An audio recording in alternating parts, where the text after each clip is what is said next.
Hello everyone. हम chapter start करने वाले हैं cell the unit of life. इसमें क्या होगा, आपकी पूरी एनसीईआरटी कवर होगी और एनसीईआरटी का कुछ भी छूटा नहीं होगा। तो स्टार्ट करते हैं। तो ऑर्गेनिज्म जो होते हैं वो सेल से मिलकर बने होते हैं। ऑर्गेनिज्म क्या होते हैं, मतलब कि जितने भी हमारे यहाँ पे लिविंग बींग्स होंगे वो सभी क्या होंगे, ऑर्गेनिज्म होंगे। जैसे कि ह्यूमन बींग और पेड़ पौधे, फूल फल, जो कुछ भी होगा ये क्या होंगे, हमारे ऑर्गेनिज्म हैं। ठीक है।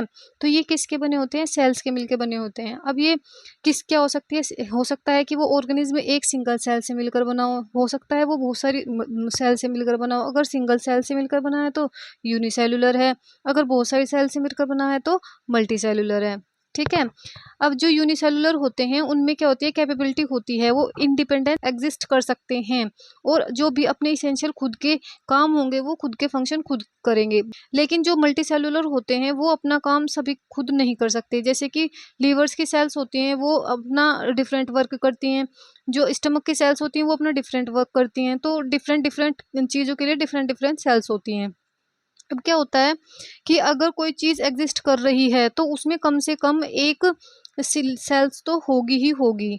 ठीक है। मतलब कि अगर कोई चीज़ एग्जिस्ट करानी है या है तो उसमें एक सेल तो कम से कम होगी होगी। अब सेल्स होती क्या है, fundamental structural and functional unit of life. तो यहाँ से क्वेश्चन आ सकता है, वो एक ऑप्शन में क्या दे देगा, फंडामेंटल स्ट्रक्चर दे देगा और फंक्शनल दे देगा, और एक में क्या दे देगा, बोथ दे देगा। तो हमें इस चीज़ का याद रखना है कि फंडामेंटल और फंक्शनल दोनों होती है ये। ठीक है। अब बात आती है डिस्कवरी ऑफ सेल की। तो एंटोनी वॉन ल्यूवेनहोक ने क्या किया था, डिस्कवरी की थी सेल की। इन्होंने क्या किया था, लिविंग सेल की डिस्कवरी की थी। तो याद रखना है, हमें क्वेश्चन आ सकता है कि इन्होंने लिविंग की सेल की डिस्कवरी की थी या फिर डेड सेल की। तो इन्होंने लिविंग सेल की डिस्कवरी की थी। उसके बाद क्या आती है, सेल थ्योरी आती है। सेल थ्योरी में क्या था, तो 1838 में सेल्डन थे, ये क्या थे, जर्मन के बोटनिस्ट थे। तो यहाँ से भी क्वेश्चन आ जाता है कि ये जर्मन के बोटनिस्ट थे या फिर ब्रिटिश थे। तो यहाँ याद रखना है कि ये बोटनिस्ट थे और कहाँ के थे, जर्मन के थे। इन्होंने क्या बताया था कि जो प्लांट होते हैं ये सेल से मिलकर बने होते हैं, और जो सेल्स होती हैं वो क्या मिलकर टिश्यू बनाती है। ठीक है। फिर 1839 में स्वान आए, ये क्या थे, ब्रिटिश जूलॉजिस्ट थे। तो ये भी हमें याद रखना है कि जो स्वान थे ये क्या थे, ब्रिटिश जूलॉजिस्ट थे। इस पे भी क्वेश्चन आ जाता है। इन्होंने क्या बताया था कि जो एनिमल सेल होती है उनमें थिन आउटर लेयर होती है जिसको हम प्लाज्मा मेम्ब्रेन बोलते हैं, जबकि जो प्लांट सेल होती है इनमें सेल वॉल होती है, जो कि यूनिक फीचर है हमारे प्लांट्स का। ठीक है। आगे क्या हुआ, इन्होंने क्या दिया था, सेल थ्योरी दी थी। सेल थ्योरी इन दोनों ने मिलकर दी थी। इन्होंने क्या कहा था, मतलब कि जो इन्होंने बताया था कि प्लांट जो सेल्स से मिलकर बने हैं और फिर ये टिश्यू बनाते हैं, और इन्होंने जो बताया था सेल के, और तो इन्होंने मिलकर क्या दी थी, सेल थ्योरी दी थी। तो सेल्डन और स्वान ने ये तो बता दिया था कि सेल होती क्या है।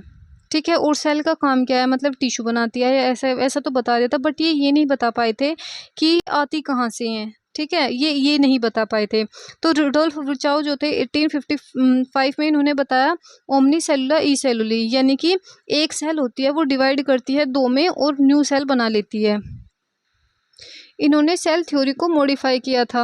अगर क्वेश्चन आ रहा है कि सेल थ्योरी किसके द्वारा मॉडिफाई की गई थी, तो हमको लगाना है रुडोल्फ विर्चाउ। ठीक है। इन्होंने क्या, अब जो मतलब कि फाइनल सेल थ्योरी होगी थी वो क्या होगी थी कि all living organism are composed of cell and product of cell, यानी कि सभी क्या होते हैं, सेल से मिलकर बने होते हैं, प्रोडक्ट होते हैं सेल का। और क्या बताया था इन्होंने, all cells arises from pre existing cell, यानी कि से एग्जिस्ट सेल से ही कोई न्यू सेल बनेगी, इन्होंने ये बताया था। ठीक है। अब आ जाते हैं हम एनसीईआरटी के न्यू टॉपिक पर कि अब हम ओवरव्यू देखेंगे सेल का। तो हमने क्या लिया, हमने माइक्रोस्कोप में एक ओनियन पी लिया और एक क्या लिया, हमने ह्यूमन चीक लिया, यानी कि इन दोनों सेल की हमने स्टडी की। तो ओनियन जो होगी ये प्लांट सेल का हो गया, और ये जो ह्यूमन चीक होगी ये एनिमल सेल की होगी। तो हमने क्या देखा कि जो हमारी प्लांट सेल थी उसमें हमें दो लेयर मिली, जिसमें बाहर वाली जो थी वो थी सेल वॉल, उसके अंदर क्या थी, सेल मेम्ब्रेन, और सेल मेम्ब्रेन के अंदर क्या था, साइटोप्लाज्म था, और उसके अंदर न्यूक्लियस था।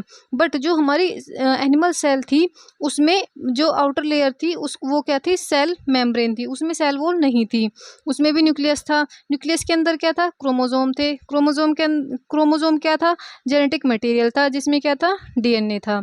ठीक है। तो अब हम इन सब चीज़ों के बारे में पढ़ेंगे।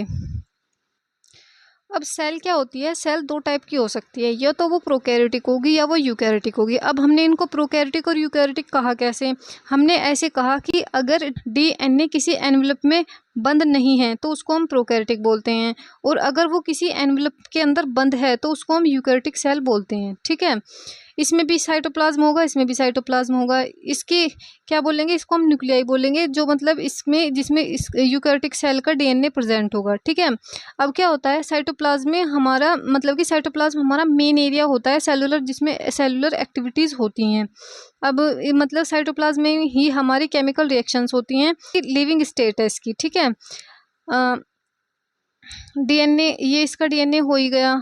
ठीक है, इसमें मतलब कि लैग मेम्ब्रेन बाउंड न्यूक्लियाई, यानी कि कोई भी इसमें न्यूक्लियाई नहीं होता। ठीक है, अब यूकैरियोटिक सेल्स जो होती हैं इसमें मेम्ब्रेन बाउंड ऑर्गेनेल्स प्रेजेंट होती हैं, जैसे कि गोल्जी कॉम्प्लेक्स, माइटोकॉन्ड्रिया। बट जो हमारी प्रोकैरियोटिक सेल होती है इसमें कोई भी मेम्ब्रेन बाउंड ऑर्गेनेल्स नहीं पाए जाते। अब आता है हमारा राइबोसोम। ठीक है, राइबोसोम क्या है, हमारा नॉन मेम्ब्रेन बाउंड ऑर्गेनेल है। ठीक है, यानी कि इस पे नॉन मेम्ब्रेन बाउंड ऑर्गेनेल का मतलब क्या है, इस पे कोई भी हमारी मेम्ब्रेन नहीं पाई जाती, इसलिए ये प्रोकैरियोटिक में पाया जाता है, यूकैरियोटिक में पाया जाता है। ठीक है, अब प्रोकैरियोटिक में तो वही होंगे ना जिसके पास कोई मेम्ब्रेन नहीं है। ओके, इसके बाद क्या आता है कि हमारा राइबोसोम पाया किस किस में जाता है, तो ऐसा नहीं है कि राइबोसोम केवल हमें साइटोप्लाज्म में ही मिलेगा। राइबोसोम हमें क्लोरोप्लास्ट में मिलेगा, माइटोकॉन्ड्रिया में मिलेगा, रफ एंडोप्लाज्मिक रेटिकुलम पे मिलेगा। यहाँ यहाँ हमें सब जगह राइबोसोम देखने को मिलेगा। ठीक है, तो एक तो हमारा राइबोसोम हो गया जिसके ऊपर हमें कोई भी मेम्ब्रेन नहीं देखने को मिलती। राइबोसोम भी नॉन मेम्ब्रेन है, और सेंट्रोसोम पे भी हमारी कोई भी वो नहीं आती, मेम्ब्रेन नहीं होती। और याद रखना है कि सेंट्रोसोम किसका फीचर है, ये हमारा एनिमल सेल का फीचर है। इसके बाद क्या आता है, अब हम सेल की शेप एंड साइज की बात करेंगे। ठीक है, अगर हम सेल साइज की बात करते हैं तो एनसीईआरटी में ये एग्जांपल दिए हैं कि जो माइकोप्लाज्मा होता है वो हमारा स्मॉलेस्ट सेल होता है, जिसकी जो 0.3 माइक्रोमीटर का होता है। ठीक है, और जो हमारा बैक्टीरिया होता है वो 3 to 5 माइक्रोमीटर का होता है। ये हमें याद रखने होंगे, ये आ जाता है कि किसका साइज कितना है। उसके बाद आता है हमारा ओस्ट्रिच एग, ये लार्जेस्ट सेल होती है हमारी। ठीक है, फिर आरबीसी कितनी होती है, 7 माइक्रोमीटर की होती है। नर्व सेल क्या होती है, लॉन्गेस्ट सेल होती है। अब इनमें कंफ्यूज नहीं होना, अगर वो लार्जेस्ट पूछ रहा है तो वो ओस्ट्रिच है, और अगर वो लॉन्गेस्ट पूछ रहा है तो हमारा नर्व सेल है। ठीक है, इसके बाद क्या आती है, सेल की शेप। वो तो हमने साइज देख लिया, अब हम शेप देखेंगे। तो ये क्या हो सकती है, डिस्क लाइक हो सकती है। डिस्क लाइक कैसे, मतलब कि ऐसे डिस्क लाइक हो सकती है, पोलीगोनल हो सकती है। ठीक है, कोल्यूमिनार हो सकती है, क्यूबॉइड हो सकती है, थ्रेड लाइक हो सकती है, कुछ भी इरेगुलर हो सकती है, यानी कि कैसी भी शेप हो सकती है। डिपेंड करेगा कि सेल फंक्शन क्या कर रही है।